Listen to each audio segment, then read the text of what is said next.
Ampuliriza omulungi, nkwaniriza mu katabo kaffe Nkyalira Walumbe Ettanda. Katono nnyo okujjukiza we twakoma mu ssuula yaffe eyayita nga ntandise olugendo lwange era abantu bangi abaali bamperekeddeko mu kukaaba kwabwe n'ebiwoobe ebinene, weewaawo bonna ne babeera nga bandeka ku kaalomalaalo. Wano we nasinziira era nga nali waakweyongerayo bw'omu mu lugendo lwange, era bwe ntyo ne mbeera nga natandika okusiyagguka eggendo. Nkwaniriza mu ssuula yaffe ey'okusatu mu kaalo ntaana.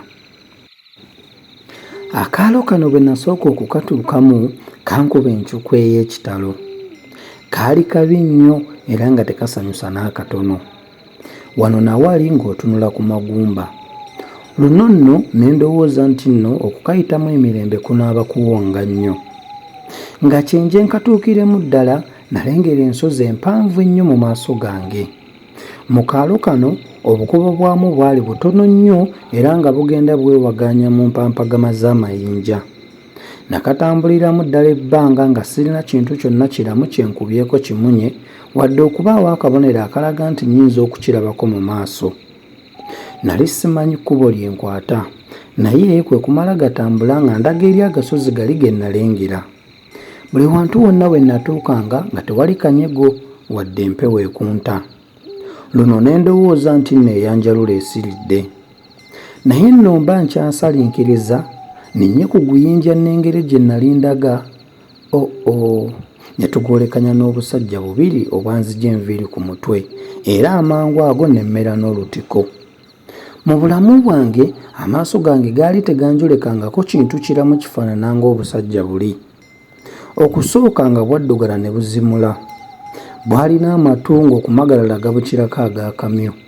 Ku mitwe tekwali luviiri na lumu era nga ginyereketa ng'emisiigo omuzigo. Kyokka entiisa gye nalimu teyaŋŋanya kubwetegereza bulungi. Nalaba sikyalina gatunuulira majjankunene, kwe kutuula wansi era ne nzibirira.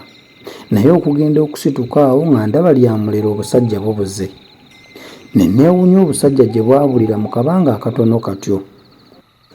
Nalaba agatambula sikyagalina, kwe kunoonya akafo akalungi mmale okussa ku kikkoowe. Wano obudde bwali butandika okuziimeera. Nalaba amayinja ageeyalirira obulungi kwe nayegoka oluba. Okugenda okugolokoka awo ng'obudde bwakedde dda era nga bwetadde bulungi ddala. Ate olwo ne nfungiza buto ne tubakana n'olugendo lwange.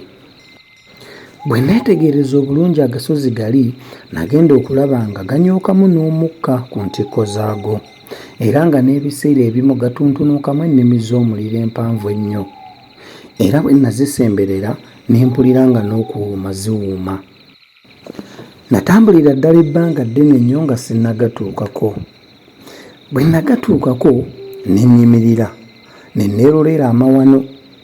Wano nno okuwuuma nga kitalo. Naye nali nkyalozooledde, nagenda okuwulira ng'enswagira ennyuma wange.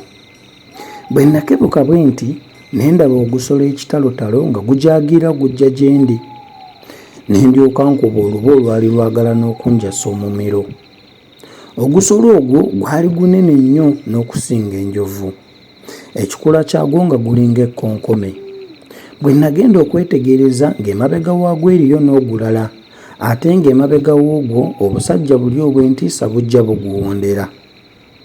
Ogusolo gwali gukulembedde bwe gwantuukako ne gunfuuyira ekikoomi ky'omukka mu maaso.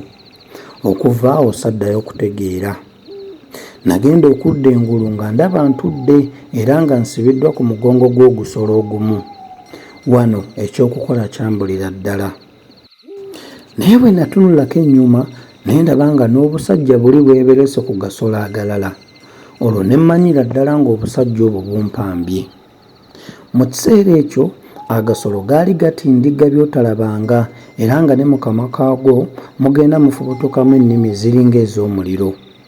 Naye nno olw'ensisi ennene eyandiko saasobola kwetegereza buli we twayita. Kyokka obudde buba butuuka ng'enkoko we ziyingirira ne tutuuka ku mugga ogwali omunene nnyo era ogw'entiisa.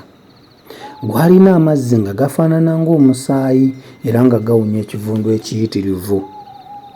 Gwalinga gutuntunuka mu gasozi gali ag'entiisa ne gulyoka gujja nga gwenyoolera mu mponkowonko z'amayinja. Bwe twakutuukako agasolo ne gaguyingirira buyingiriza awatali na kusala ku mbiro ze gaali gajjirako, ne galyoka gagenda nga gafuuwa omukka era nga n'okubologa kwe gatadde, okutemya n'okuzibula ng'omugga twagukubye eddenkoona. Tuba twakatambulako akabanga katono okuva ku mugga ogwo era nga n'obudde butandise okuziimeera, ne nnengera ekintu ekinene ennyo ekyali kifaanana ng'oguyumba nga kiyiseemu ku lusozi.